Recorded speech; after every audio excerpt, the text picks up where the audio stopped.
So in this session, we'll talk about the Transportation Data Equity Initiative.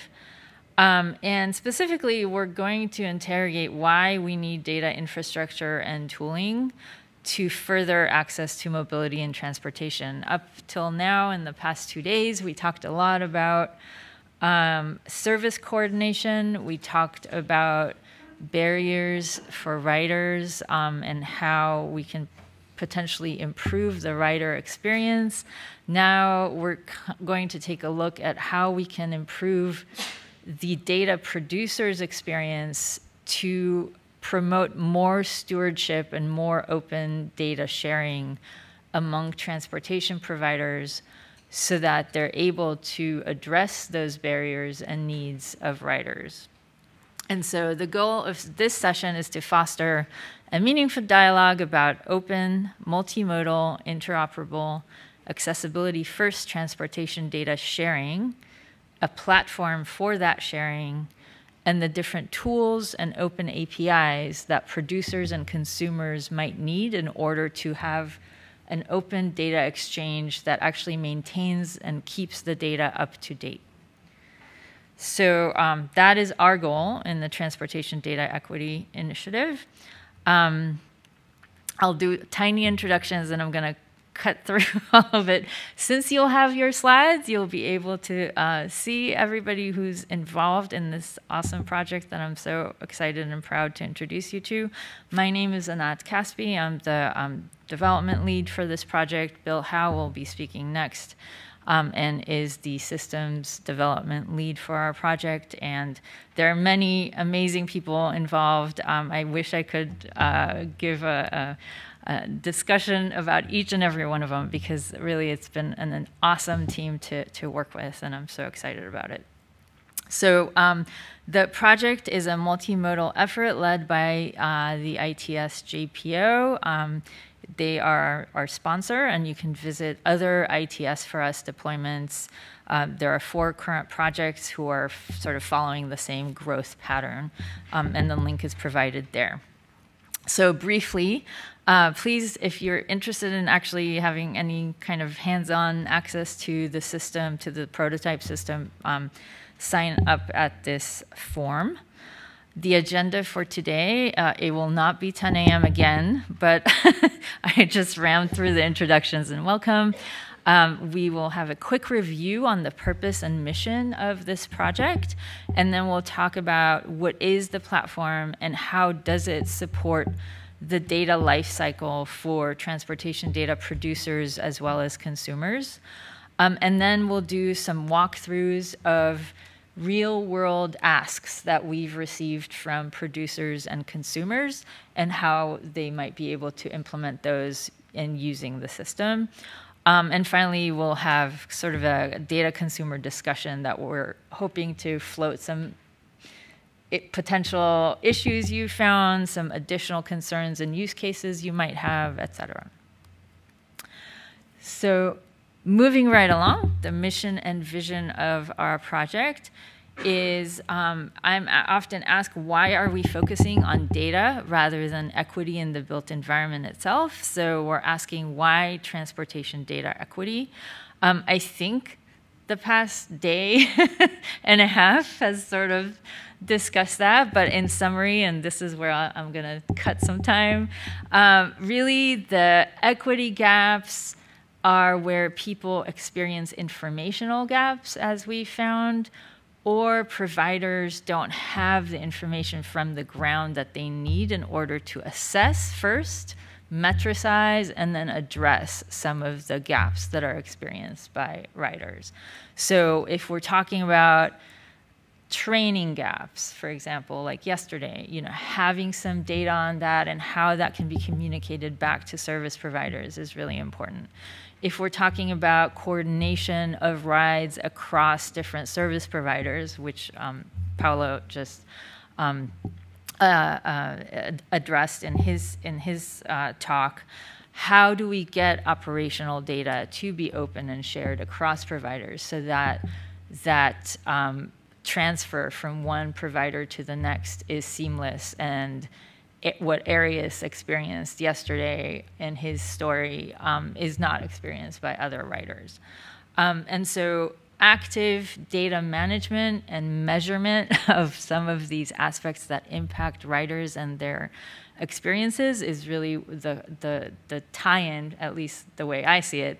And that is the mission of the Transportation Data Equity Initiative in terms of providing a platform where it's not just essentially a high-end Google Drive to push your data, but it's a data exchange system that allows and provides the actual tooling ecosystem for different stakeholders to engage with the data, use the data on an ongoing basis, which was what drives maintenance and being current and up to date. So the official objectives of the TDI is first to create, improve, and extend data formats to describe sidewalks, footpaths in the built environment, as well as transportation service providers for on-demand transportation. And then create and deploy a federated data sharing, management, and distribution platform with open APIs for those data specifications. And of course, we hope to eventually grow into other specs, like if we could help with the tooling ecosystems for ODS or for TDS, for different operational data, that would be great. At present, we're really focused on open sidewalks for sidewalk data, on GTFS pathways for transit environment data, and GTFS Flex, as we discussed yesterday, for on-demand transportation services. And while two of those are actually now officially part of GTFS, we're hoping that the tooling provided here is what will attract people to help manage some of those extensions, specifically, for example, in how to build and maintain a data set for a transit station. And then the reach goal is really to deploy planner dashboards that consume this standardized data to demonstrate both the versatility and scalability of that data infrastructure. Okay, so what is lacking currently out there? There are different kinds of barriers for institutional partners to do this kind of work at scale presently, and everyone is experiencing this pain on their own. And what we're hoping to do is create a single platform that allows all these different pain points to be addressed for different stakeholders at the same time. I'll move on. So I am going to actually cut that time that I was talking about by not talking about all the principles that we're responsive to.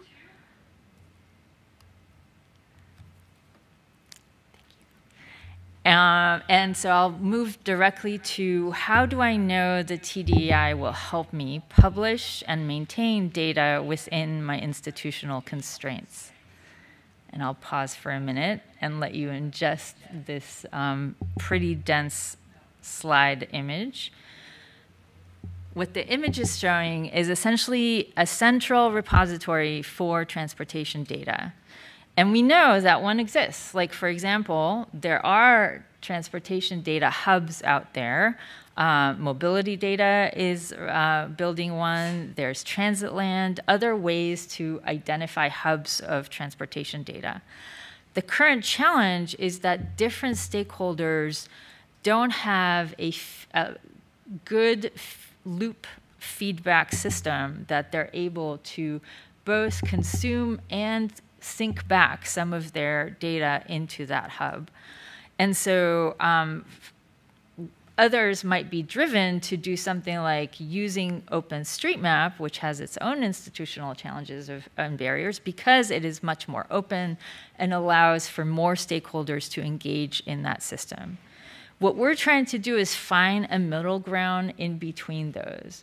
One in which it's not just a broadcasting system, right? Like in Transitland, you just publish your data and then you publish it over it next time, but there's not really an adequate tooling for data exchange and ongoing updates and things like that.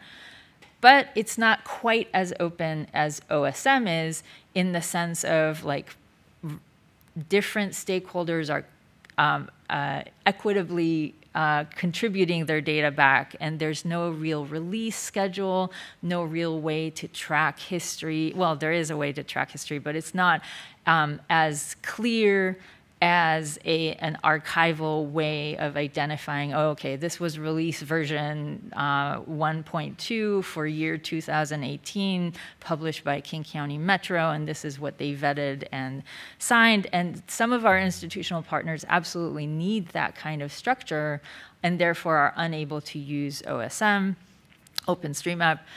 There are other concerns about OSM with licensing and other things like that. So these are some of the things that we're trying to bridge between a completely open and shared system with no real data specifications versus something that is much more locked down, but is kind of a broadcast-only kind of environment. So what is the TDI platform and how does it support data lifecycle for transportation data producers and consumers? For this, I will hand it over to Bill Howe, our TDI system development lead.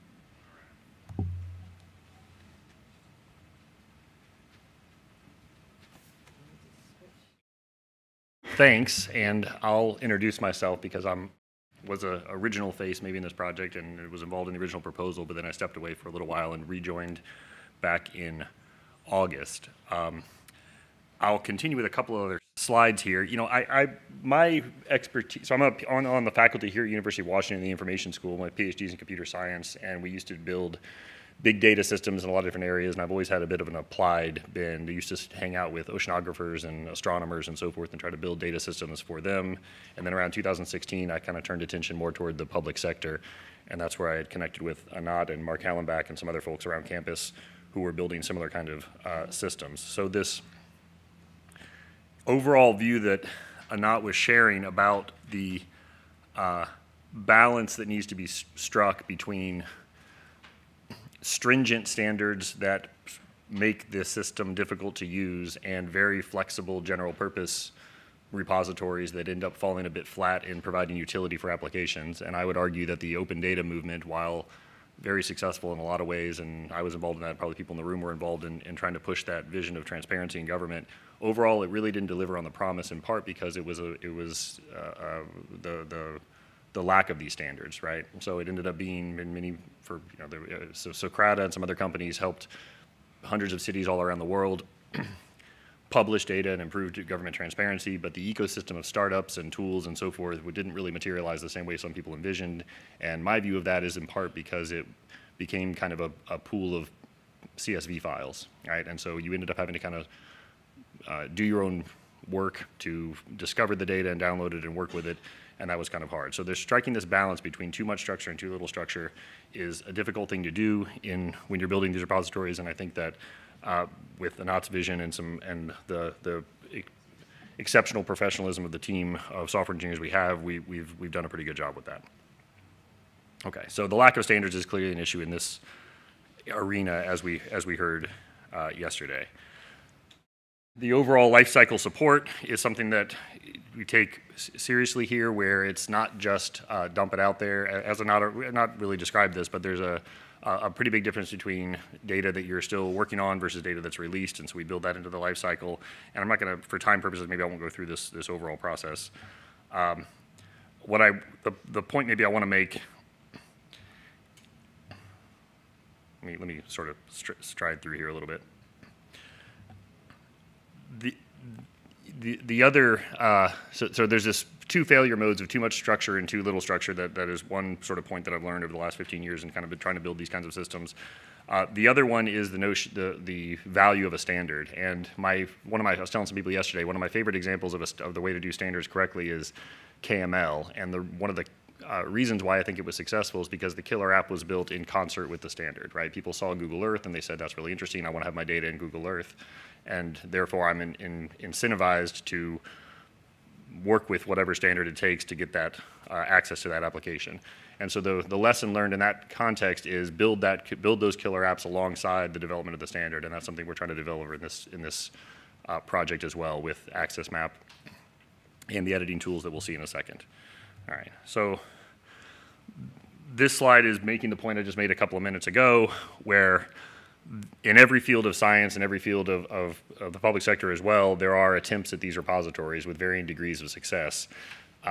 On the your right there is one of, not the only one by any stretch of the imagination, but one of the examples of a colossal boondoggle in this space. So this was a $300+ million project from federal money designed to organize and hoover up and serve out all the cancer-related data in the U.S. and the world. And essentially, it went dark with never having a single data set uploaded to it. And part of the problem was that the metadata standards were so Byzantine and so sort of complex and trying to be so complete that no one could really sort of work with it.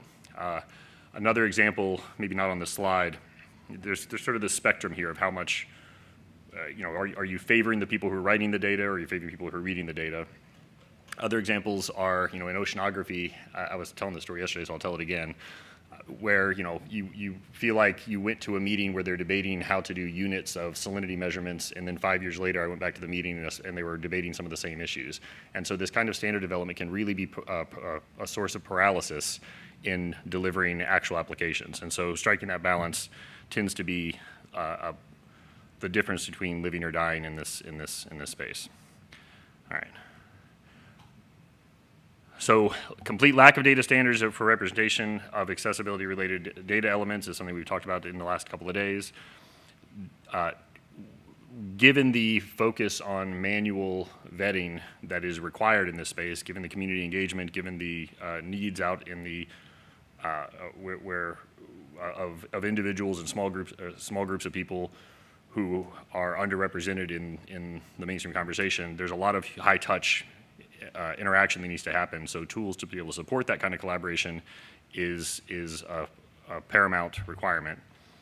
No single place to get aggregated data, and I'll say more maybe at the end about what I mean by aggregated data, but another kind of lesson in these data repositories is that the value of these data repositories scales quadratically with the number of data sets in it. And what I mean by that is every time you combine two data sets, you end up kind of with another data set that might empower other applications, right? So, a data set filled with light posts alone is not terribly useful. There's maybe not much you can do with it, but when you join that with the sidewalks, now you can enable lighting, routing features, and that kind of integrative game is what we're playing. And my sense from joining this project and talking to folks who are doing this kind of work, including on our own team, is that a lot of that work is happening individually thanks to the heroic efforts of GIS wizards and other kinds of folks, and we're trying to figure out what kind of patterns can we see from that work and standardize and push back to the server in order to bring that out. So rather than just sort of doing the data exchange of,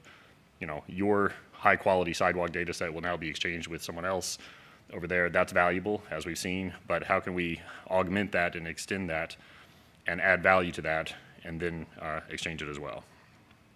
All right.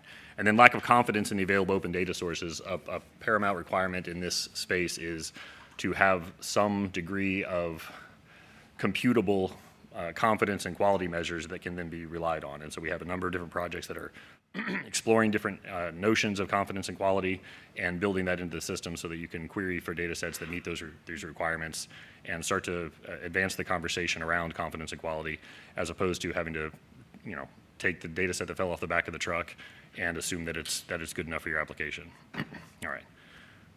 So in lifting up all these ideas and systematizing them within the TDI platform, we're hoping to kind of change the way that people interact with data sets.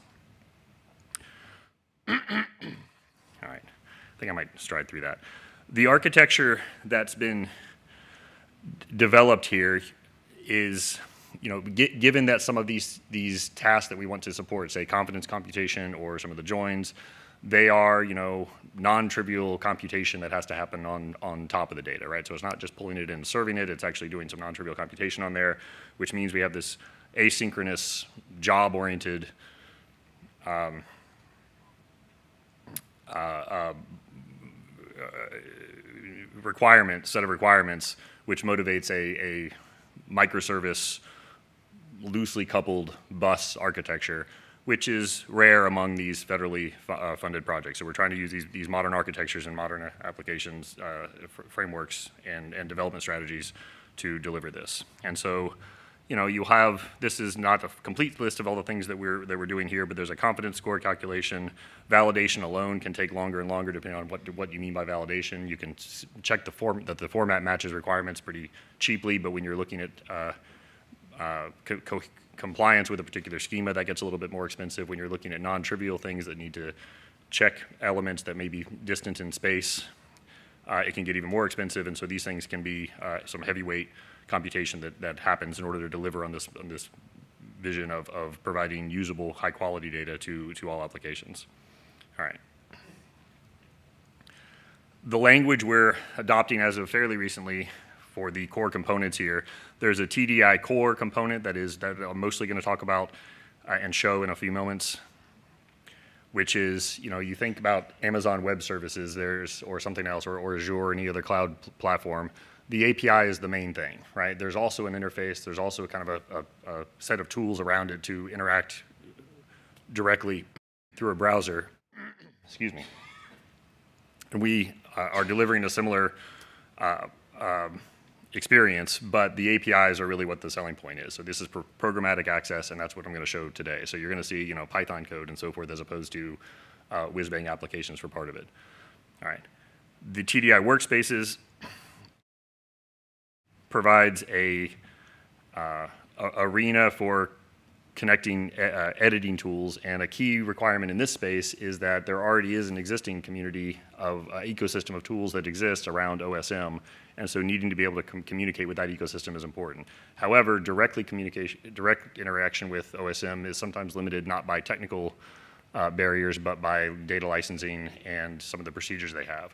And so we want the technical interoperability with that ecosystem, but we don't necessarily not all applications can support their socio-technical requirements, and so we've developed a private OSM environment with which you can connect those tools, and we'll see one example of that in a moment. The third component that's near and dear to my heart as a data management person is what we're calling TDI query, and you know, being able to crack open these files and do non-trivial things with them is an important element as well. So the very simplest thing, if you can just, you know, take a bounding box and pull out a segment of that data set and download that, that's already something that's bigger and better than just sort of sharing opaque atomic files around that you then have to sort of work with locally on your own servers. But, you know, it doesn't stop there. We're interested in, as I mentioned, the joins and enrichment and unioning things together and so forth. So we'll wrap up at the end here with a little bit of a discussion around use cases we might want to see in this space. We have a couple of these implemented right now, but we're interested in sort of supporting more and more of these kinds of non-trivial things. You know, things that you wish you didn't have to do locally and you wish that you could do server side. We're in the business of considering whether we can incorporate that into our set of requirements. I should also say that this whole demo today is, you know, approximately 9 months early than we're really required to deliver it. So we're doing pretty well on schedule. But when we pause and say things aren't implemented yet, give us a break, because we're already quite far ahead of the game. All right, and so then, as I mentioned, you know, if you just built this kind of a system, it's really difficult to design these things in a vacuum. And so, in concert, we're building these applications along with it to keep ourselves honest about whether the standards are too onerous for someone to work with. Then we hopefully will discover that before you have to deal with it, because we will have hashed out those details while we have crosstalk between the teams that are working on this.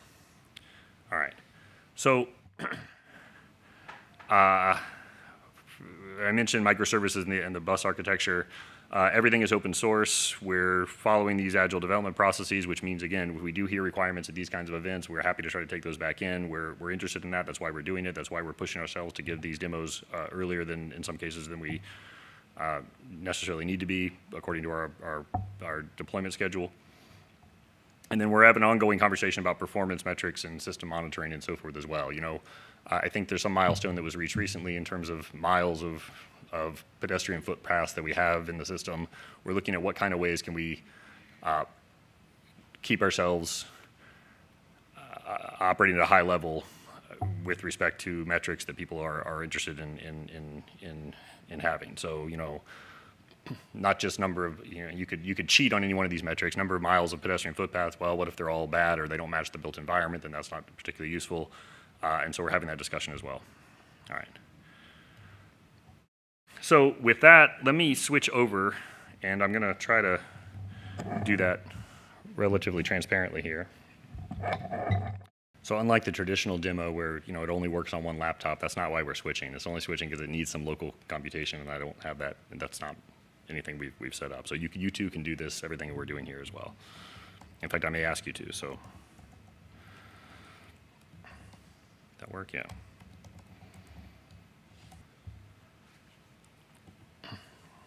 So TDI core, again, the primary interface to this is the programmatic interface, but I'll show you the companion interactive application that one has really just for convenience as well. And so several of you now have users that are in the system, I think, that we prepared. And the process for you to actually log in, I think you can do this live right now. I guess we didn't share this URL though, so maybe you can read it off the screen, but that's a lot of typing. Let's see.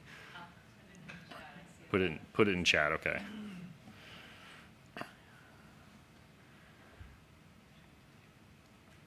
And let's see, do I need to say a couple of words about the process for them to log in? I guess if they go there and if you've given your email address. Okay, so I'm going to click through some of these interfaces and share some of the design decisions briefly, and then we'll go through and try to do something real. So the overall structure of permissions and organization and user management is, we went back and forth on these designs a few times, but trying to keep it somewhat minimalist in general for the variable organizational structures that we see in practice. So there's a notion of project group, which is as opposed to a specific organization, because sometimes people are working across organizations, sometimes there's multiple projects within a single organization, and so it's kind of orthogonal to organizational structures. So within a project group, of which I'm a member of a few of them here, and you'll be a member of exactly one, I think, when you log in, we reserve the right to blow this away. This is a staging area. You will be able to use it after this event. We're committed to trying to keep it up and live, but we're not guaranteeing that yet until we actually have a real release. So if it does go away one day, don't fret. We'll bring it back shortly. So within a project group, that is really just a unit of permissions. So a bunch of users get together and say we are part of a project group, which means we're all going to have access to the same data sets, and we're all going to have control over those same data sets. Those data sets are then within what is essentially, which is essentially a namespace called services. And so this is the same way this community tends to use services in practice. So for this project group, there are a number of services that we've defined. All right. And so if you're a data producer, which is not our focus today for the demo, you can upload data sets. Let's say you're uploading an OSW formatted data set, you'll have a companion metadata file that provides the source and what data set it might have been derived from, and other aspects of to convey the provenance here of where it came from. That's not going to be our focus today, but you can do that, and that all works. What we are going to do today is access the data on the other side as a consumer. And so here, this is really just a convenience list of data sets we've added. You can see that there's a status here of released or pre-release. If you're within the project group, you can edit all of your pre-release data sets or work with them and download them, but no one else can see them until they're officially released, which we heard is a pretty loud requirement from a number of groups. All right, so that's core. Flipping back to the presentation for a moment to give you a roadmap of where we're going to go. The capabilities of producers, all producers can govern their own releases. They can govern archives and versions. We have a pretty prominent notion of data sets being derived from other data sets, so you can see the entire history there. They can use these common tools, and they can manage their own data licensing, that's what's complicated if we integrate too closely with OSM, because they put constraints on how licensing needs to happen. Open API consumers, which is what we're focusing on today, can access these programmatic interfaces whenever they want, and so can perform daily scrapes if that's of use. They can, in some cases, create direct visualizations. We can build these pipelines using modern API designs and protocols. In ongoing, upon full release, perform data joins for data integration and support more flexible applications, as we said. Also to perform specialized one-off analyses. We're trying to think about, at one end of the spectrum is a complete GIS system that requires a lot of expertise and requires some deployment environment. And at the other end is do nothing, and all you can do is exchange the data. And we're trying to find that middle balance where some of this capability we can support without having to try to emulate QGIS or Esri. All right. Although in that last bullet, supporting plugins for QGIS to work with this data is also on the roadmap. All right. So with some of the questions that we hear from people at events like these, starting from just the bare bones capabilities that we might have, find all data sets available for a particular region, download a given data set, edit it using OSM compliant tools, empower collaborators to edit it using other tools besides core OSM tools. And then I'll mention at the end about some ideas we have around joining data sets and solicit feedback on where we should go with that. So let's get into actually doing something here. So if I want to see all available data in the Seattle region, I'm going to focus on a Python client, but you can, there's all REST APIs, so you can use whatever language you want.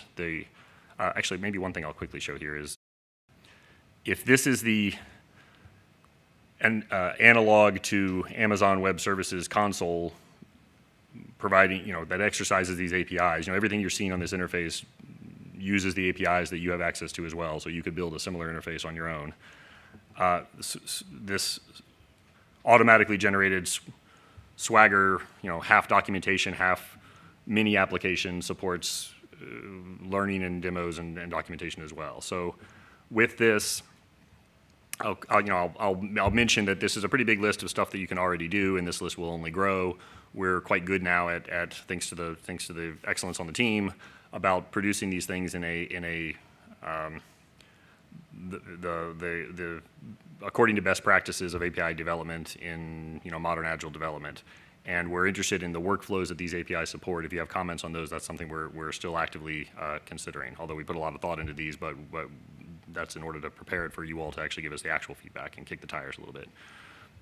All right, so if we're going to list all data sets, you're filling out, there's a field for each piece of the metadata here. You can query for whatever you want, including things like bounding box, which we'll show in a second. And then you can run this, and if you run it, you'll get a response, but you'll also get an example of the curl command that you'll need to run.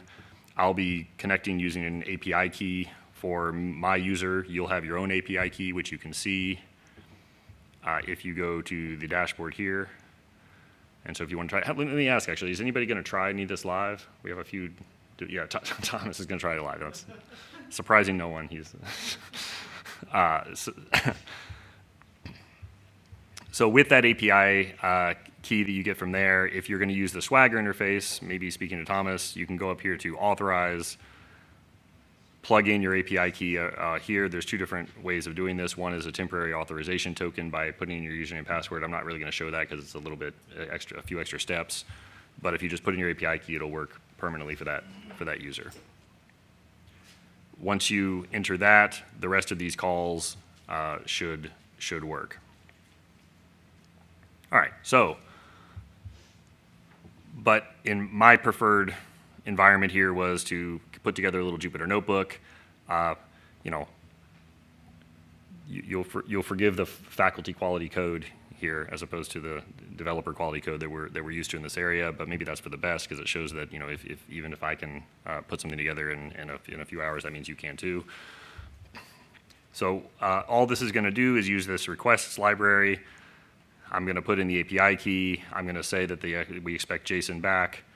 And then I'm going to use that call that we got from that Swagger interface and put in a couple of parameters here about page number and page size, which actually are optional.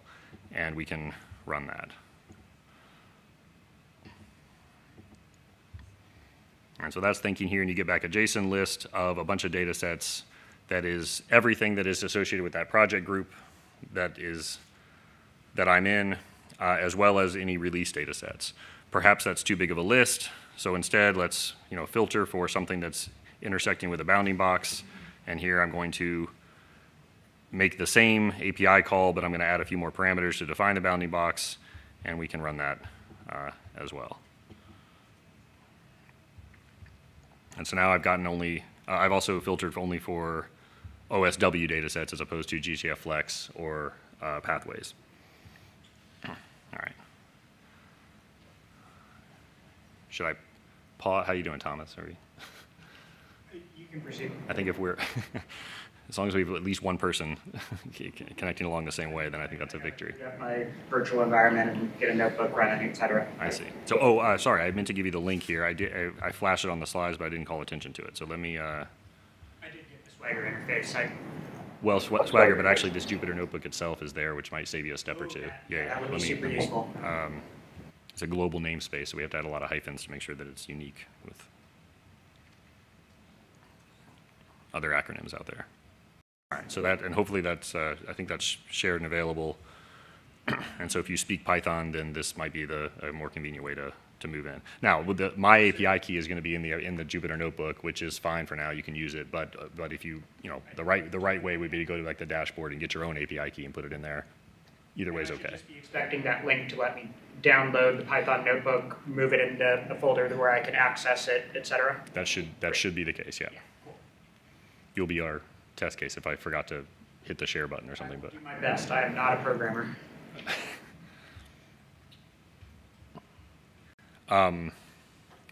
Actually, just because I'm curious now, is anybody else going to try to hack along with us here in the same way? There's a are waving their hand. Okay, fantastic. All right, so people in the ether waving their hand. I saw a couple of these, so that's good enough. And again, if you get this notebook, you'll be able to actually just click it and run it too, so you don't actually have to write a line of code if you just want to try some of these things out. That may or may not be jaw-dropping for you, but at least we can try that. All right, so now you have a JSON list of data sets. So you're doing some data discovery. You're looking at where things are. You can kind of check out the metadata there and so on. And again, comments on literally anything are welcome here. But now we're going to actually download some data. So here, I changed the application type we expect to a zip file because the OSW format, the standard, is a collection of GeoJSON files. One for points, one for edges, one for nodes, one for edges, and one for zones, along with the metadata that describes all that. All right, so you're going to get a little package of data there as a zip file and have to deal with it. That can complicate things. In fact, if you run that on Swagger, it's not great because Swagger doesn't like zip files coming down, and so it'll be a big binary block of bits, and so it hangs for a bit and so forth. But that's okay. So here, what I'm doing is just streaming that. Well, actually, I'm not streaming that. I'm loading that into a zip file object in Python and extracting it, and then inside that zip file is actually another zip file that holds the actual GeoJSON things, and so I'm doing that in this two-step process. All right, and so there's other data sets you can access here of relevance to some of us in the room, and it has a it's of medium size. One thing I think I've discovered here is in the ecosystem of tools that support GeoJSON, there's a lot of them out there that are not very happy with very large GeoJSON files, and we're trying to figure out what we should do about that. So we're happy to serve them out to people, but it's not quite clear that the client-side tools that people want to do with things are happy to receive them when they get large. So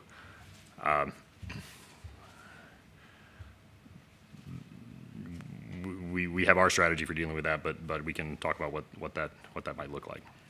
So I'm going to download the Bellevue data, and so the same thing. I'm using an API call here.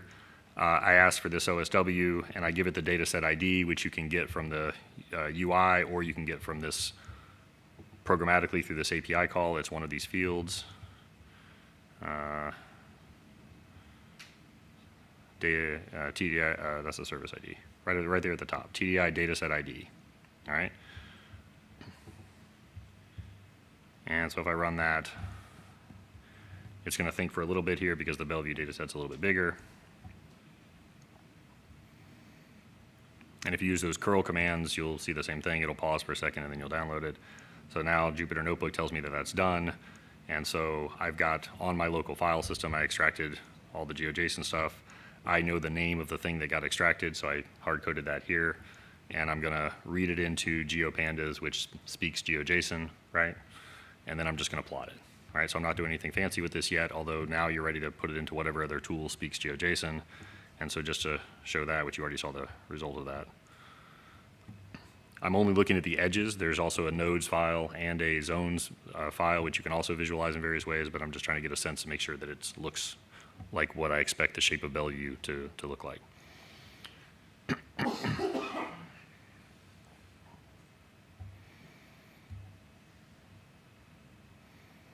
And so there it is, and that roughly looks like Bellevue, which you can verify by, looking at a map of Seattle if you like.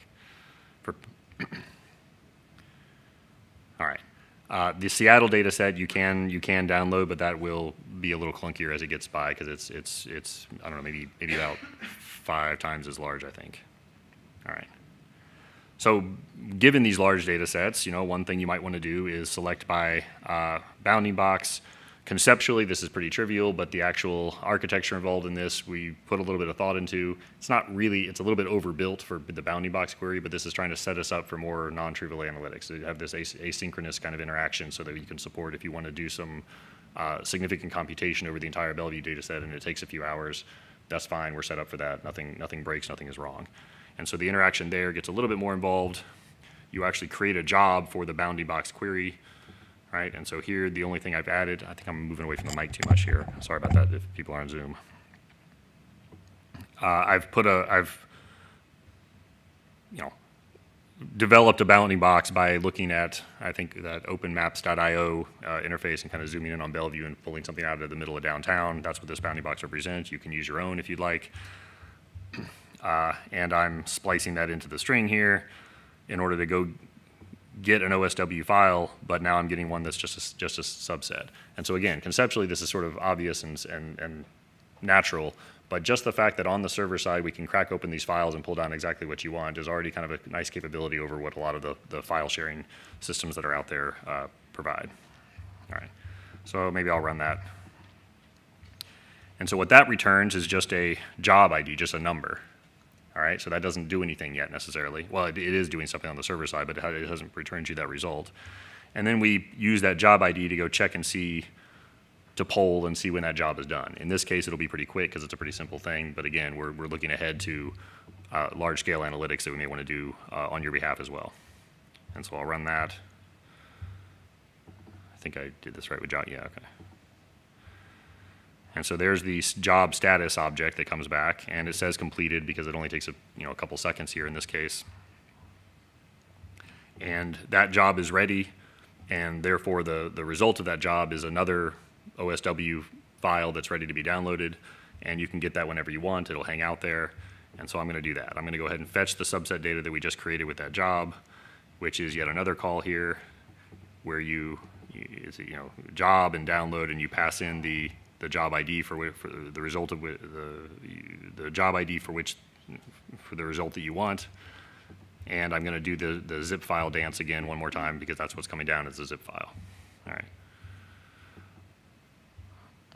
and so that's pretty quick now because it's much smaller, and I'll just draw it again, and now it's some subset of the downtown area within Bellevue. All right, so again, there's not much to this. You can do this with any sort of GIS system if you want. But we're trying to get that standards compliant in terms of the data that comes down, but also standards compliant in terms of the API best practices for working with this stuff so that to reduce barriers or eliminate barriers for programmatic access to doing whatever you want. And again, we're in the market for what else you might want to do with this data server side. All right. So I'm going to maybe end there and go back to, I'm going to that'll be the run through of code. But again, I'll highlight some of the other APIs that we already have here. There are APIs for converting things between formats and downloading those. You can request the different versions of data sets that are available. There's a set of APIs for OSW, but they're also set up for Flex and Pathways, many of which are kind of mirrored across them. There's job inquiry status. You can look at services and projects groups and do some administration, and so on. So that's the world we're in with TDI Core. What I wanted to do next was to, again, TDI Core is just that API interface. The whole point is to drive other applications. It's not just for sort of powering Jupyter notebooks and so forth. It's for actually building interactive applications of your own. And so another use case you might have is to edit one of these data sets using OSM tools, but do so in a way that's interactive with the TDI Core. So for example, it's always possible, but also I would argue always frustrating if the only way to interact with things is download it to your local machine and then sort of upload things back up, partially because files get really large, partially because standard versions or support for different standards may be variable across applications. There's always some friction. There's always some technical friction with that. And so we're trying to demonstrate that we can do these kind of integrated, cross-world integrations across not just tools, but also, ecosystems. And so the OSM ecosystem obviously is an important one to be able to connect with, and so we want to kind of show how that works as well. So you can start from multiple places here. You can start from within the app and access TDI, or you can start TDI Core and connect out to the app. And we don't care too much about the interface parts of it. That's easy to do if somebody wants something more convenient. But I'll start here and start with a UW campus data set. We might do this twice. I might show a UW campus data set. I might do it one more time so we can kind of connect with Access Map in a different way, because we had something we put together on the fly here recently. So this is a released data set just for UW campus, and I'm going to click this Open in Workspaces action. It's going to ask me to log in again, because now we're kind of in a parallel universe of OSM tools, right? We're kind of outside the TDI world, although it's connected. Yeah, please. Thank you. Brian and I are, neither of us are assigned to project groups, and we can see the UW campus data, but don't have that rightmost button to click. The Open in Workspaces. Yeah, action does not. Try My Project data sets as opposed to all release data sets. We just have all release data sets. I think because we you're also not don't assigned. have the project group drop down up there next to our names. I can assign you to the project group. I just need you to reply to my email after you register so that I know who's actually. I see. There's another set. Okay, so so reply to your email. So we're not letting people self-select into project groups for, and that adds a step of administrative friction, but we think it'll scale pretty well with the human attention required. It's a good problem to have if we have so many requests to join project groups that we can't keep up with the manual step. Then I think we're going to be doing pretty well. Sure, yeah. Well, also I'm curious about online, whether people are actually following along or just pretending to, or have any questions. I feel lonely up here.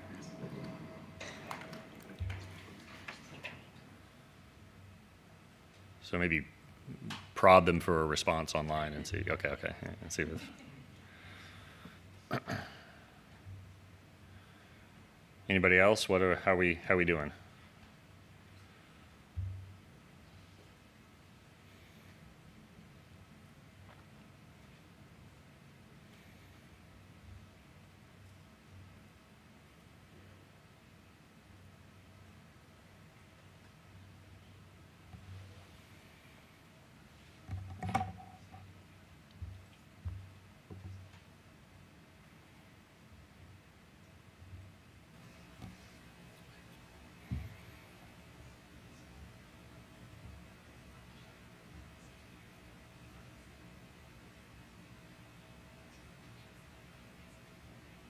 Is anybody in the room using the Jupyter notebook?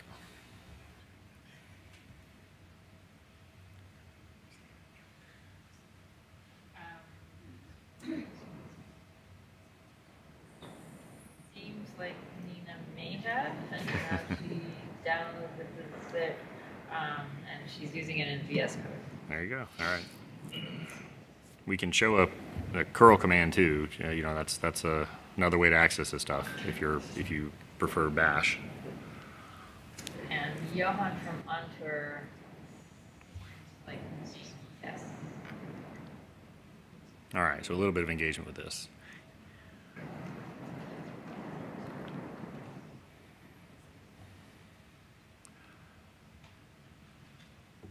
All right, I might click through this process of editing in workspaces unless somebody wants me to pause a little longer or help out. We also have some folks in the room that can help out if you're interested in doing more but need some help. So I'm not sure if this is an issue. I see I'm assigned to a project group now, but I still don't have the action column on the right side. Is that expected? And you're on my project datasets as opposed to all released? Oh, sorry, I need to also click that tab. Okay, user error. Well, maybe, but I mean, we probably should make that a little more clear. No, it's always both. I'm not sure anything is a user error at this point. There are only things to consider changing.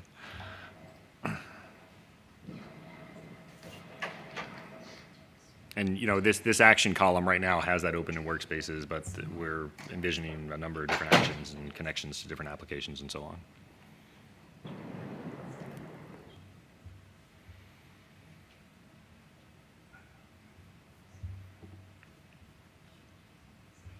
I see. So I see Thomas, I see Nina, I see Melody, and some other folks here.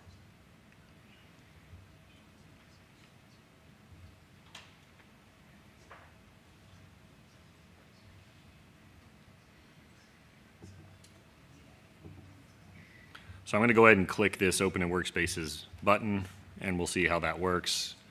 And again, if you want me to slow down or talk about something, I would frankly love that. It's a little, this happens when I'm teaching sometimes too. Querying by GeoJSON, custom bounding box. Querying by GeoJSON.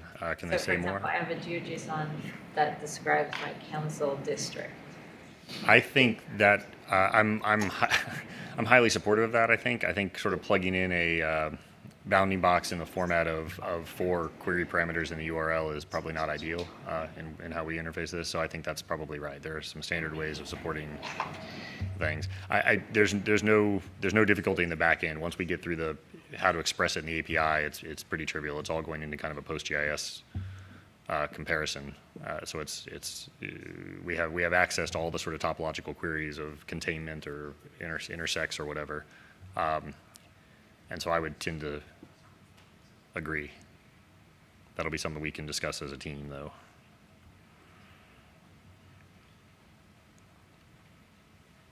I mean, essentially, I would say the answer is both, right? Some people kind of prefer query parameters because they're easy and to deal with URLs. Other times it might be a little payload of GeoJSON that's the parameters. But both should be supported. I don't want to overpromise because I'm not going to be the one who's implementing it, but I'm pretty sure that's not that big a deal.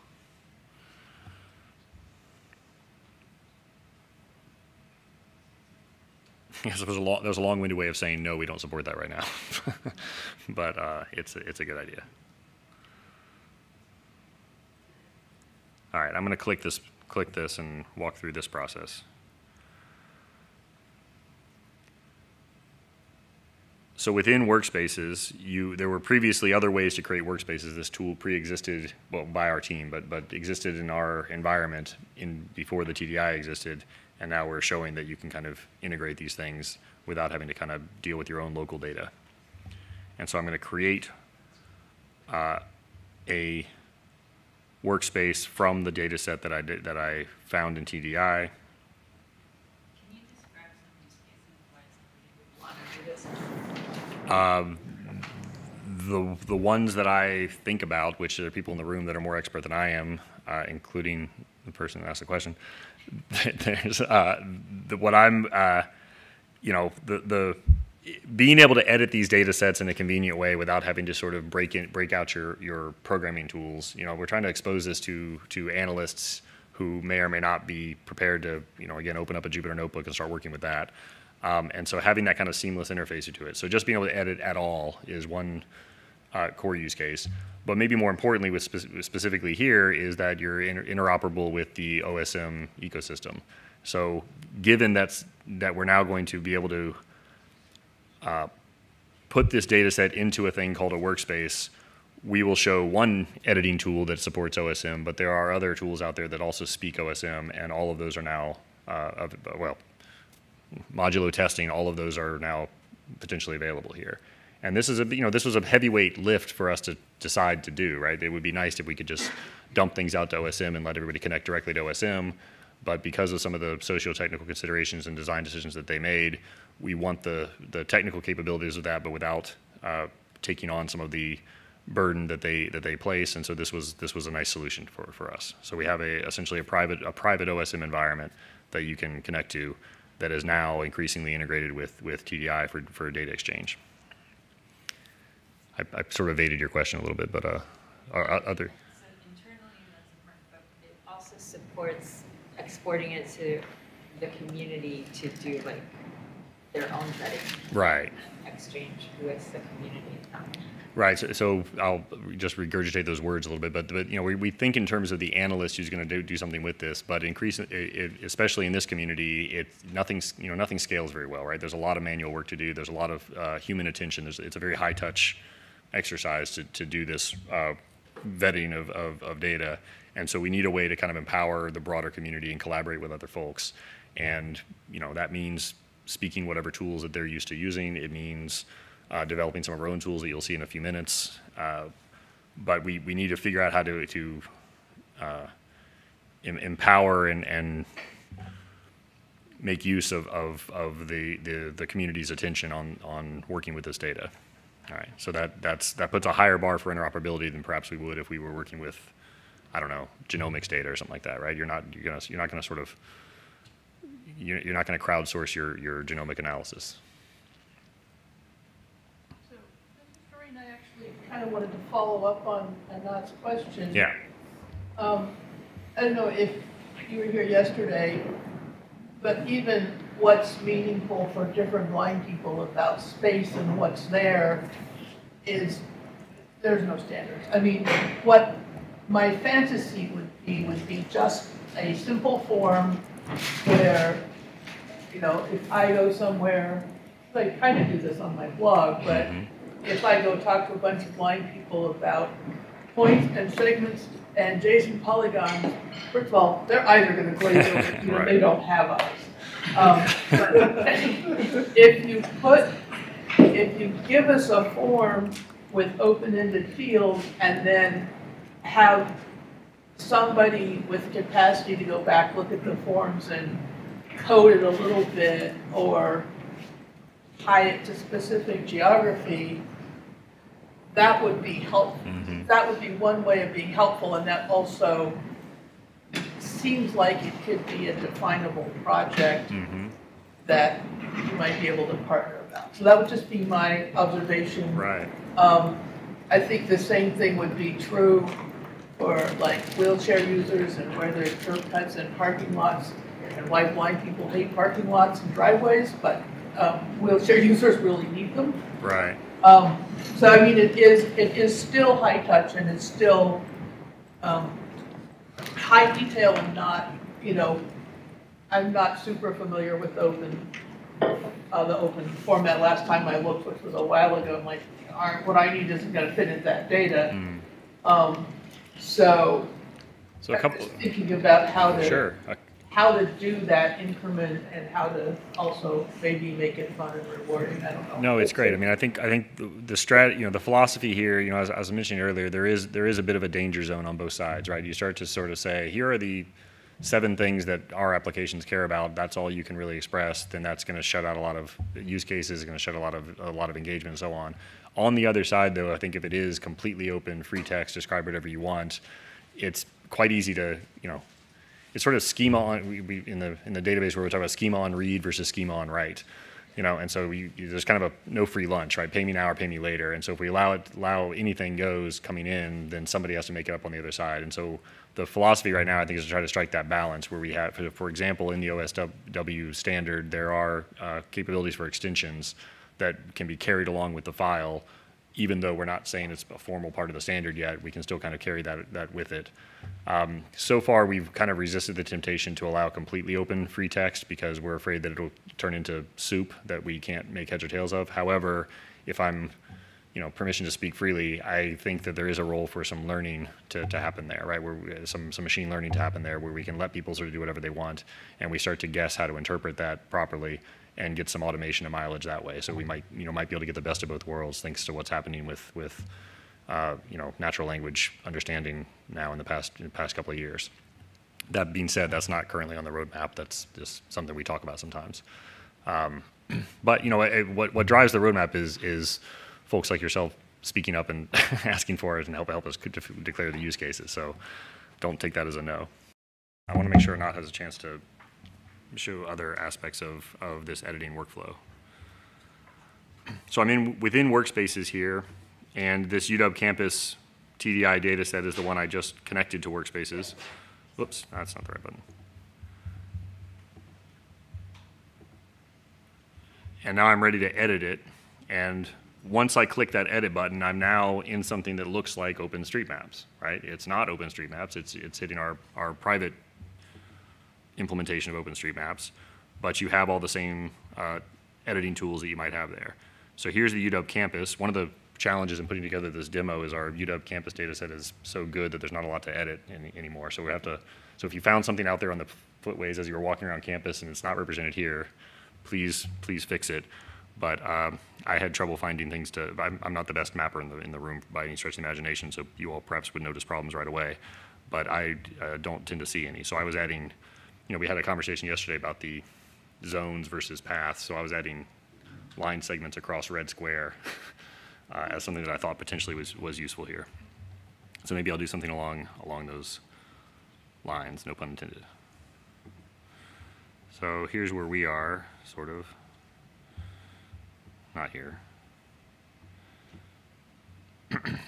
Here's the building we're in. We're on the 4th floor. Where this little area is right outside there. This, I think, is connected through the zone, but I don't know, somebody tell me, is it worthwhile to connect these 2 points as a pathway? Would that actually stop routing? I guess it wouldn't because it's redundant? Okay, so it's redundant. Yeah, so the folks doing this are too good here. Maybe I should delete something so I can screw it up for someone else to fix. Actually, there's probably some tags we can add here, right? So, this looks like OSM is telling us that it's crossing a footpath, but it's not connected. Does anybody object if I say connect the features? All right. I mean, it doesn't really matter. These data sets are all ephemeral. Anyway, we'll process it. But so now I've made at least one change, and now I can hit save. This is all still the workflow of OSM, so save is not quite the right verb for what we're about to do with it. We're about to sort of push it back to TDI, but again, this is not our interface, so we don't control how this works. And I'll add a description, a demo for OTP, and I'll hit upload. And so it says uploading changes to OpenStreetMap, but that's not true. It's not going to the real OpenStreetMap. It's uploading changes to us. So if I go back over to the workspaces, I'm now still highlighted this one, which is in the right project group there. And now I'm going to actually, there's actually a 2-step process. I was a little speedy there. OpenStreetMap kind of pushed it back into workspaces. Now workspaces is going to push it back into TDI. And that extra shim that we need in between is relevant. So I'm going to give it another name. This actually should be a different version number, but that's a bit of a aging design here. So I'm going to give it a little tag to indicate what I did with it. And I'll hit upload.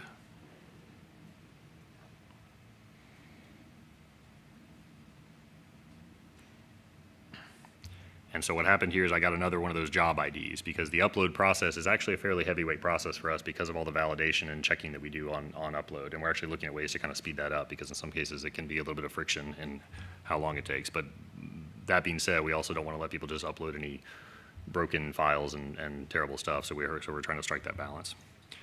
So back in the CDI interface,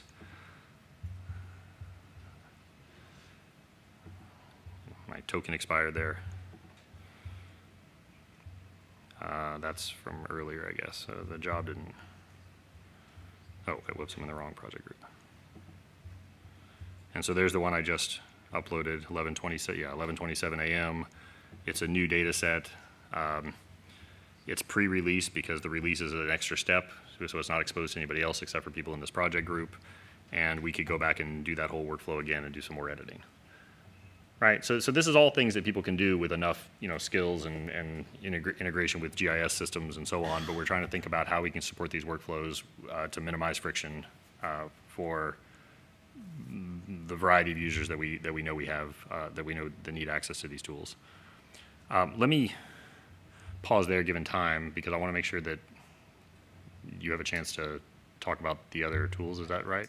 I would love questions if we have them. That's the most important thing, I think. Yeah, please.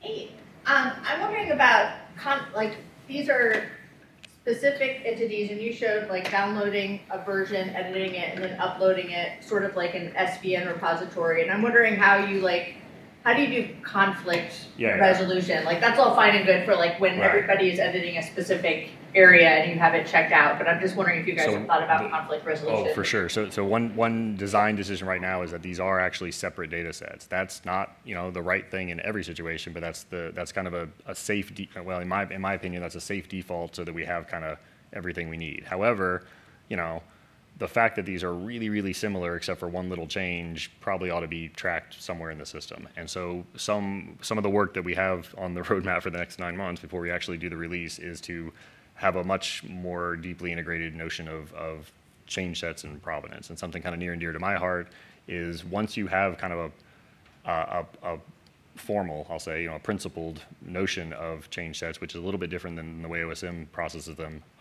We have an opportunity to do a little bit more than than the decisions they made back in the day. You can do some work with this. You can, for example, you can say, hey, here's 2 data sets. I don't know where they came from, but I can, somebody uploaded this one and somebody uploaded this one. But if someone says, hey, those names are kind of similar, I'd like to understand the relationship between these. Let's derive the edits that could be applied and sort of save that as provenance. Does that make sense? So we haven't built that yet, and there's parts of that are on the roadmap, but we want to have some non-trivial tools about sort of reconstructing the derivation network between all these data sets while still allowing people to upload whatever they find lying around on their hard drive. I don't really want to prevent that from, I want to allow that into the system as it is, but then maybe recover after the fact that, oh wait, actually this is super similar to this other one. They're somehow related, and we want to be able to track that. Yeah, it seems like it would also be helpful for combining data sets together from different provenances, and especially using some of the OSN data set where you have it, 100%. and then using this there, and maybe something like the gears IDs that that what Overture is using, or some sort of ID, so you're not having to do a spatial join. Well, so again, you're getting into the philosophy department here a little bit, but I'm not a big fan of trying to lean. I can be talked at anything because I'm relatively new to this area, It's not an ideal solution by any means. but I'm not a big fan of global IDs, in part because I just don't know. I can't ever guarantee that they mean what people claim they mean. Right? It could be that. Trust me, this global ID 1234 is the same as this one. Meanwhile, they have different geometries, they have different things, they're in different cities because somebody made a mistake. And so in some sense, I feel like we're always going to be in the business of kind of checking the other metadata anyway, the other spatial extent of it anyway. And so might as well just commit to that's going to be our main bread and butter, is to say, rather than asserting these are the same because someone declared their IDs are the same, why don't we assert that they're the same because they satisfy a spatial join type of condition. And so maybe in your case, since you're editing, you're focused on specific geographic areas, you could literally cut out and say this bounding box. Yeah. Once we have what we're happy with right now, I think, is that we're, thanks to the brilliance of the team, the software engineering team we have, and the professionalism there, we have kind of the infrastructure to kind of start to play those fancier games with the actual content of the files, right? So the step one was to kind of get this basic infrastructure done, make sure it's scalable, make sure we're able to sort of process these things. But these are exactly the kind of conversations we want to have. If we find that people are wanting to kind of smush together two data sets they found, and like conflation, of course, is a big deal. We talk about it all the time. But even more than conflation, conflation is kind of like these definitely overlap, and I want you to fix up the problems. There's also just I've got a cutout over here that I want, and I've got a cutout over there I want, and I want to stop thinking of it as two separate files. I want to think of it as a common file. Yeah, just a uni, right? It's a conceptually trivial, and yet it's kind of a pain in the butt in practice for people to actually bother with. They have to go crack open their coding or environments or their GIS tools, and so we want to kind of make that kind of thing easier. Same thing with the derivation history. Like I found this data set. It looks like it might be a Seattle sidewalks data set, but what am I going to do? Go through piece by piece and try to see what the differences are? Let's provide that as a service, as an API call to say, diff this with the other one and help me understand what the differences are, and then I can maybe do some work with those. So we definitely want to get into that space as much as we can, driven by these kind of conversations. So I appreciate you bringing that up. It's almost like thanks for teeing that up for me, actually. Yeah. One, just kind of to make sure I understand the functionalities that I'm looking at. I've been able to successfully follow along now with everything you've demoed here, and thanks to Sai for the last response. I did get in my junk email the separate OpenStreetMap login. So one, just to confirm, currently there's no editing pathway in this interface for pathways, and there's no flex data that I should be able to see. Are both of those statements true? For this project group, I believe there is a flex data set, isn't there? I mean, it's just there. It's not the first part of the question is more important, and that's true. There's not a no pathways editor. Totally fine. Yeah. I mean, there exist pathway editors, but they're not demofied as integrated, so forth. Okay. Yeah. Then I guess as a general comment, I mean, I think. Yeah, so here's iPathways data set that. Right, and when I click open in workspaces, I can see that, but I can't go to. That's right. Yeah, that's cool. right. That's cool. right. Yeah, understood. So the way that we're selling this, so to speak, and speaking to the functionalities are about government agencies being able to access, vet, edit, share authoritative data. Right. But I guess just like at a functional level, the percent of people who work at those types of organizations who are able to follow along with this process currently is infinitesimally small. And most of those. Even the editing workspace one, I mean, the Python, I definitely, 100%. Yeah, I mean, once we're into the editing, maybe a little bit more. But yeah, we're there are, this is a space where I can follow along, but I'm uncomfortable. And just, I don't mean to talk myself up at all. I mean more so to maybe talk about just the functionality of these organizations. But I'm probably in the 99th percentile of this type of skill set. There's certainly data analysts that are much more advanced to me. There's a long tail there of very advanced data analysts. Yeah. But nonetheless, just the vast majority of the people. So I think we need to, if we're going to use that type of sales terminology in terms of what the functionality are, I think we really need to bring along with that clarity along with that message of what skill sets are expected. 100%. Because if, there's, I think there's a huge risk here basically of, I'm a GIS analyst who's comfortable in ArcGIS, but I don't really get into Python commands too much other than within that interface. And now I've been told that I can do this, but I have this experience that just confuses the heck out of me. Right. And now I'm just I'm not even listening anymore. This was unapologetically, at least the first part there was unapologetically targeting, developers. But you're right, that is not actually the target. Exactly. And so we got to as we're kind of moving, I understand kind of in the development of these different tools, there's going to be that disconnect, and we're not going to be able to immediately deploy the interface that's going to work, and we're not going to immediately teach them the things that they need to know in order to, but I think we need to kind of like make sure that we're helping manage expectations essentially in that process of explaining what the tools do. Maybe another way I'd reflect that back and see if it sort of matches is, as we write down these workflows, which we do, we think about, okay, there, as a so-and-so, I want to do this and this and this, make sure that that experience that we're describing, it might be step 1 and step 2 are fine, and step 3 and step 4 are fine, but somehow step 2 to 3, we actually required somebody to understand something about an API key or something that would have just blown them out of the water or something. So there's kind of a, be pretty aggressive about making sure that the experience that we want people to have is kind of described fully in terms of the skill sets you have, and then our job to kind of work backwards and make sure that we can kind of deliver those experiences.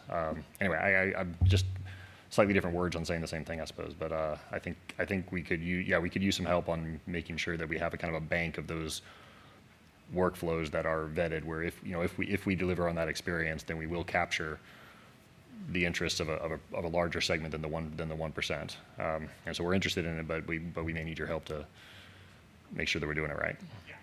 Yeah. I think there's a lot of coding projects at different levels of education that are, well, they do all kinds of things, but I think some coding projects where people can put on their resume the right buzzwords related to this kind of grows your labor pool. And the other piece of that is, okay, I think people who work in IT in different ways get used to learning as you go. Mm-hmm. And, there's different discussions about who's confident they'll apply for a job even if they don't have the exact experience. But building in the experience and then seeing that there's a place in the workforce is another way I come at it. I think that's right. I mean, we're here on a university campus. One of the reasons why I like to think that the US DOT saw something here is that we are able to kind of connect with research on one end, and we're able to connect with student engagement on another. These are some assets that we have that are a little harder to pull off when you're at a nonprofit or at a company. And so I think there is a strength there and so we bring this into the classroom with regularity, especially Anat.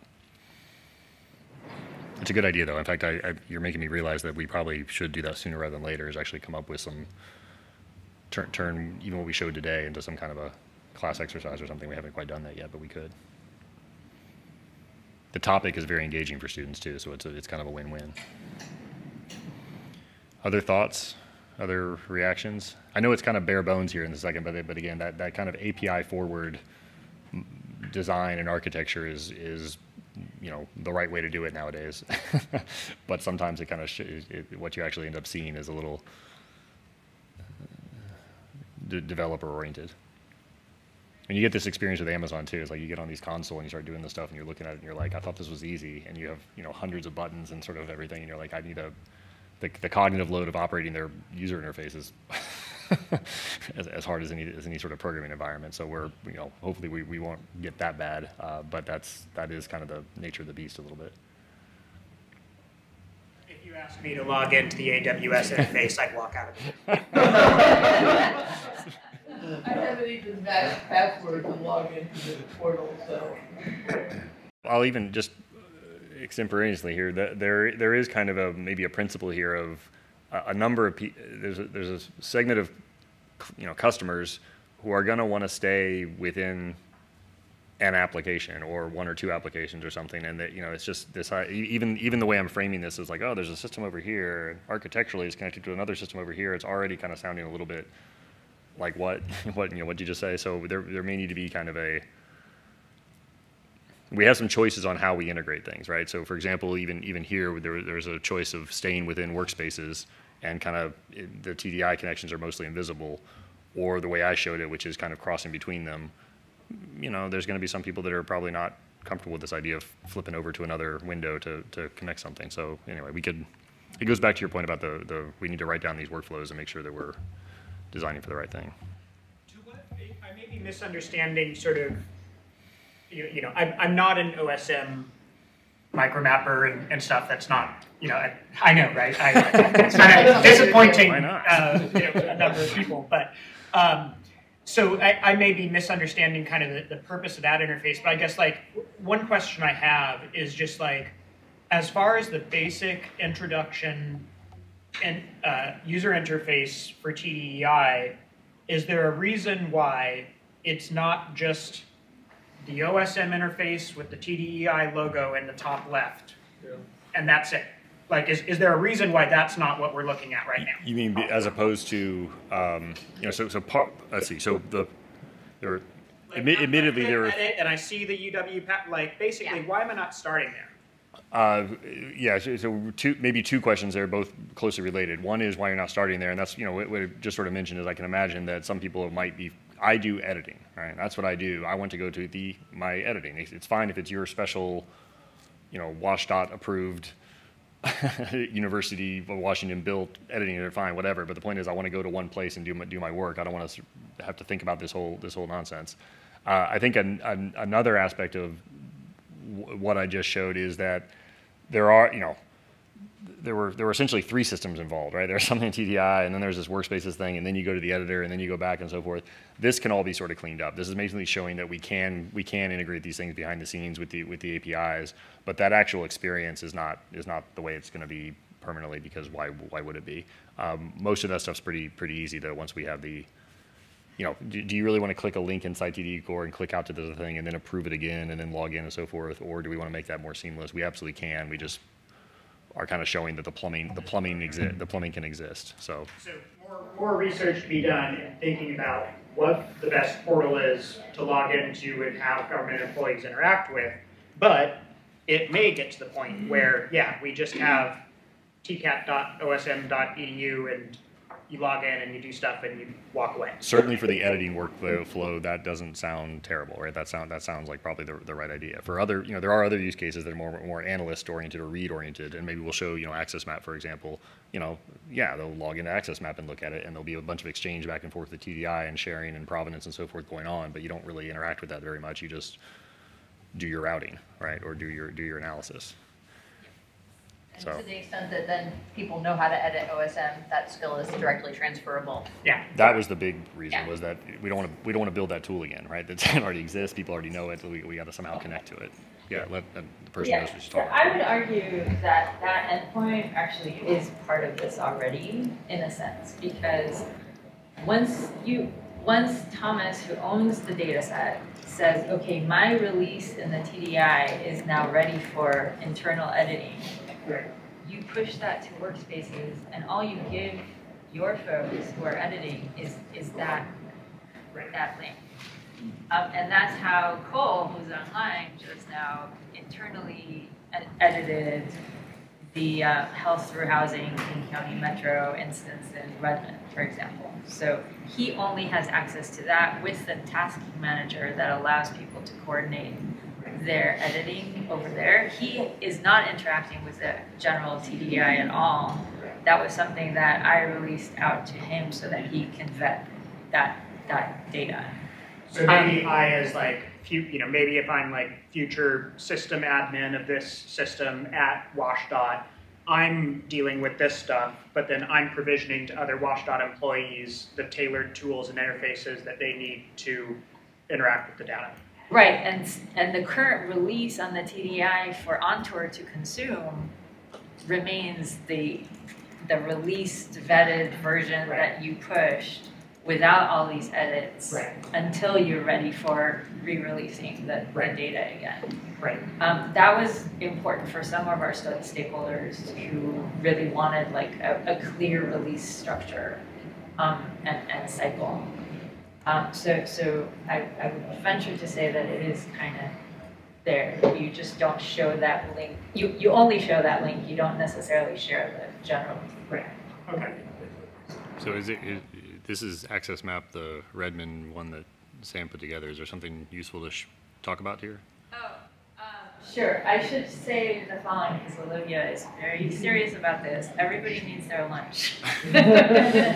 Like, find your lunch and come back, and we'll answer more questions, and then I'll address this question. Okay, so we're gonna finish this up by talking about a very specific use case, but demonstrating how it can, how the system can be used. So. About a month ago, Matthew Widener connected me with King County and Health Through Housing, who are orchestrating a huge endeavor of transitional housing units, 14 of them in different places in King County. And the interest there is to be able to get sidewalk data sets for the walk sheds of all of those 14 facilities, being able to understand how people can be connected to transit and other services within those environments to ensure the greatest maximal success of people who are transitioning into housing there. And so what this took, it meant that we needed to create a project group in the TDI to orchestrate these 14 separate data set collections. And so we have a working group. Do you want to flip to that? We're in it, actually. Oh, great. Well, it's named. Yeah, okay. So we're now in a different work group that was not open to the participants here today, but we have a number of these Health Through Housing data sets here. And so the data itself is there. It was opened in workspaces. So I am now the facilitator of that work group. And so I wanted to open specifically the facility in Redmond. And I wanted one of our team members, Cole, to be able to edit that data set and make sure that the sidewalks in that data set are real, that they're there, that they're connected. So Cole had access through workspaces to a tasking manager, which is one of the tools through the OSM ecosystem, to be able to kind of organize the way by which he's editing that data set. And so if you're able to see do you have the link to the tasking manager? Well, what we did was, we did this exact same thing we just showed. Yeah. Went into workspaces. Mm-hmm. That showed up to create a new workspace with his Health Through Housing. Mm-hmm. And now we're going to edit it the same way we did before. I see. And so now we're going to make some change, and that's all we're going to do, I guess. Okay, so external to this, what we didn't show is that I was able to also create a project management environment for that, so that he's not just like looking at the entire data set, which is sometimes too much to consume, but is able to look at it sort of tile by tile so that we can organize our collective effort in editing. But here is the result in an OSM viewer of the resulting data that Cole went through in the past 2 weeks and finished that editing tour through the data.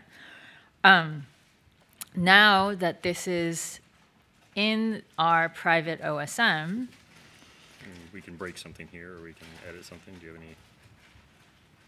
Well, first let's show what Access Map was consuming when it's connected to that. So we have an additional tool to allow people to now actually use this for routing. So Access Map consumes data directly from that workspace, and we're able to, produce routes within that Health Through Housing facility in Redmond, being able to see, how people would accessibly navigate, let's say, from, I believe this is where the location of the facility is, to Overlake Village, for example. So the accessible route there does not exist, because if a person actually needs to avoid raised curbs and stairs, they're unable to reach that facility. But if we remove the requirement for lowered curbs, then the router is able to identify a route for them. So already we are finding, instances where a little bit of an on-the-ground improvement can facilitate people's access to services and locations. But that's not the point. The point is that now, let's say that this was in error, and we want to go back and we found out that that crossing actually is accessible. I don't know where you were exactly. Yeah, where was I? Here it is. Okay. We can go in and edit these two curb ramps. I'm going to do that on the fly here.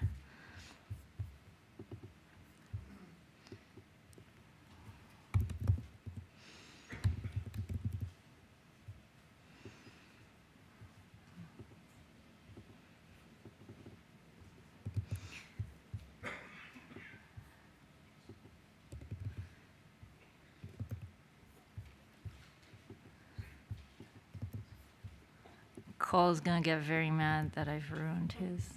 Sorry, Cole.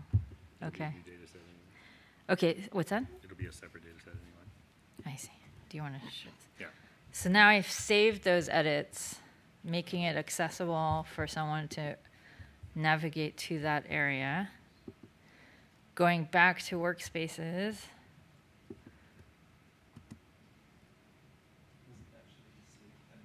It was saved. Did we Oh, notice oh, that? did I not save it? Oh, sorry, that's right, I didn't finish. So you gotta put on, upload that.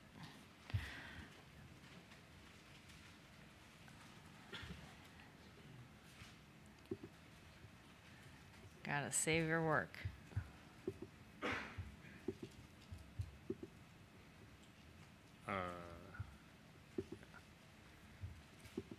And we'll say, you know, OTP.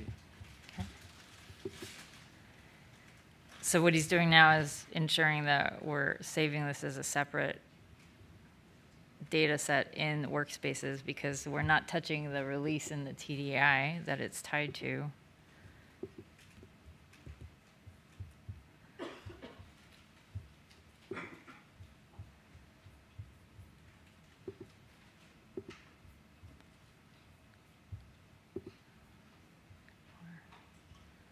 There it is, back in the TDI. So this is now pushed back to the TDI.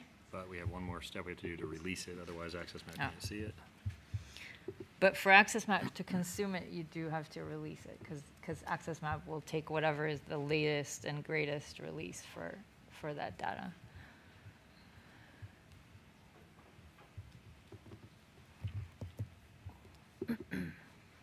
So now I'm using that Swagger interface. It's not part of the UI right now. That's okay. Kicked it off.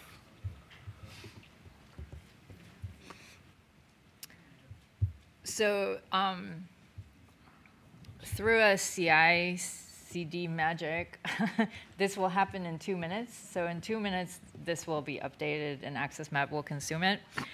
While we're waiting, I'll tell you that there's also an on-the-ground editing capability. So if we sent out Jay Wells to go actually change that curb ramp in the public right-of-way, Jay is able to, through a mobile device, comment on the data set to say, look, this is now really lowered, not Anat just did it in the background.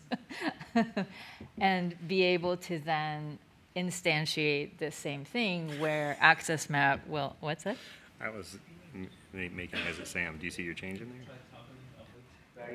Yeah, you have to, so if we change this back, it's not quite yet there. So it'll take a minute or two. It's good. It's all good. I have faith. Oh, What's that? It was rebuilt? Okay. Did I miss where we were going? No, we're going to Overlake Village.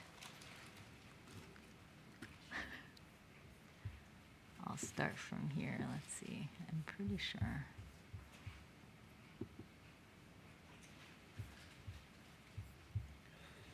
can we visibly see the changes there? Go ahead. Do you see that change you made? Or no, we No, have to, no, you it's can't not. because it's a tag that has to. No, no, it's just not there. It says no programs. It would have said yes I see, programs. I but- see.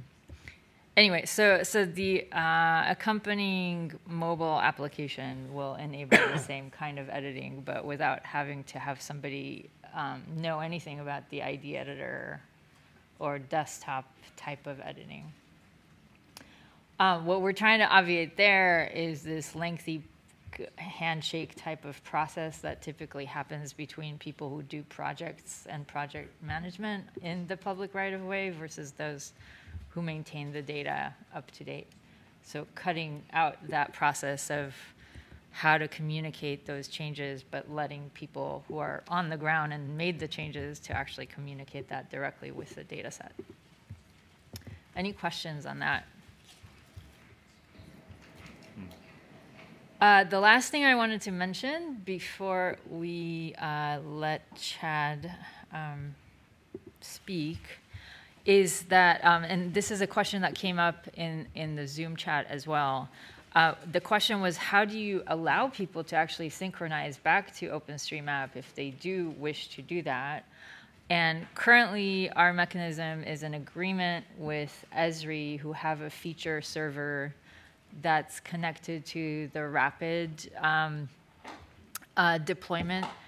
And so people are able to directly connect to Rapid in the slides when you visit the slides. If you visit the slides, you'll have a link to the Rapid deployment, and you can choose to be a power user, and then you have access to our data set predicting sidewalks for all of Multnomah County, for example.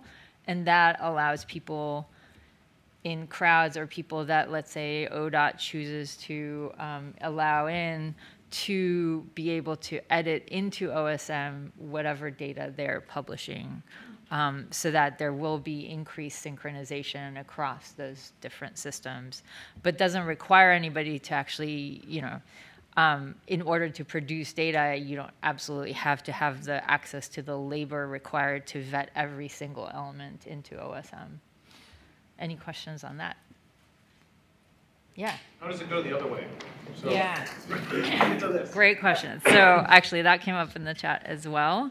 We have agreed with MetaMaps to have our own branch of Rapid, which will then allow people to ingest and merge outside data sets, including OSM exports, or something you have from past life in King County Metro, or something like that. To have rapid editing specific to OSW, so to Open Sidewalk, so it's aware of the schema and is able to semi-automate some of that merging, but still allow for manual conflation of any elements that are sort of similar but not really sure, or what the tags are, so that will allow for some of those the thornier merges to be done manually. I see a hand. Yes, Elizabeth.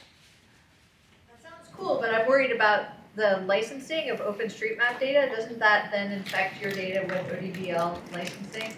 Yes, it does. And so we make it really clear that if you use this tool, you are now subject to ODBL licensing for this data. And so then in part of the ODBL, I'm always confused by ODBL. Yeah. So does that mean then that the resulting data set has to be then publicly available again in public, right? That's right. And so... Well, it means that you have to ODBL share that data. So you can share it through TDI as ODBL licensed. Because because you used input from OSM to inform your release. That's right. And so that would mean that you would have to, but it still has to be publicly available through TDI, right? Yes. Okay. Which is, in a way, where everyone is openly sharing the data in TDI. The biggest question is, though, what is the licensing associated with this specific data set? So let's imagine, actually, this is a true case. King County Metro has been collecting open sidewalks data since 2018. not using OpenStreetMap information as part of that collection. So they can license it with whatever license they want. If and when they decide to use any OpenStreetMap data to inform the next release, then they'll have to publish that data under ODBL. And so we're not changing any of that. Okay. We're just facilitating the merge to happen in a tool called Rapid that has its own branch that's specific to sidewalks. And in the metadata about that data set within TDEI, it would be clearly marked for people downloading it that there's an ODBL license on this particular data set within TDEI. Right.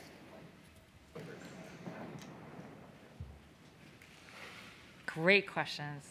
I love that. Yes, more questions. Sorry, you talked about mobile application. How does that work altogether? And is that something that we could foresee having? I guess I'm trying to figure out how to do that. Okay. So yeah. In this slide I never got to,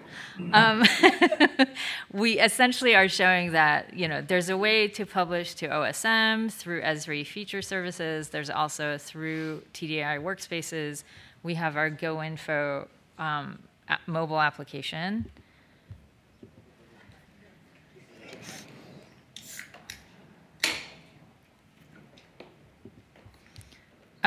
I'll cut through the workspaces. I'll just go straight to so this was published to workspaces.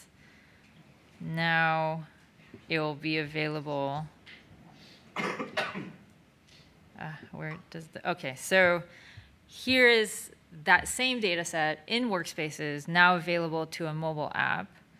A user is in the public right-of-way. They have the ability to comment on.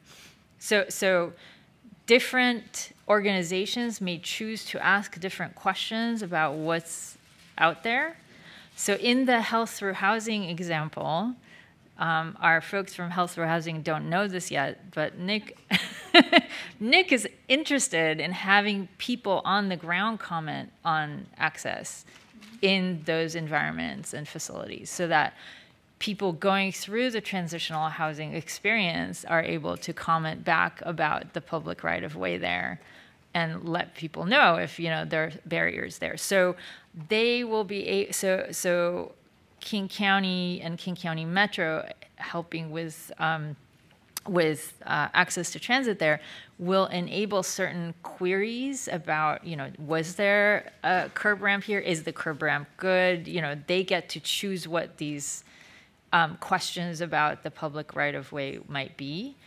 In the instance of Jay Wells, who's actually doing projects on the public right-of-way, maybe the questions there are directed towards actual ADA compliance of the curb ramp, but it wouldn't be the same questions that are targeted to these different populations. And we can sort of help organizations identify what are the questions they want to be able to ask about the facilities that they manage, the assets that they manage.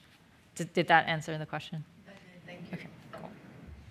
Okay, I talked long past my my end.